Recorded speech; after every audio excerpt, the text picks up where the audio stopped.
嗰個鐘啊，想走㗎啦。好啊，睇一個鐘啊？唔係啊，即係為一次翻返前個鐘啊。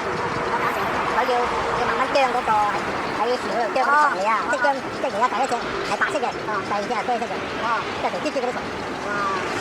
佢唔係餵嗰啲草蜢嗰啲蠅蟲啊，佢慢慢將啦，排將啦，係嘛？幾乎想走㗎啦，哇！等咗10分鐘啦，又執佢條蟲出嚟，就嗰10分鐘嚟咗。跟住第日個檔主話：，唉，第日嚟補發啦咁。咩補發？飛咗，飛咗啦！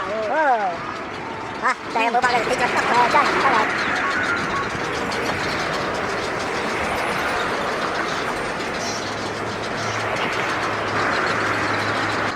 啱啱翻嚟，都係未補我啦，嗰個樣。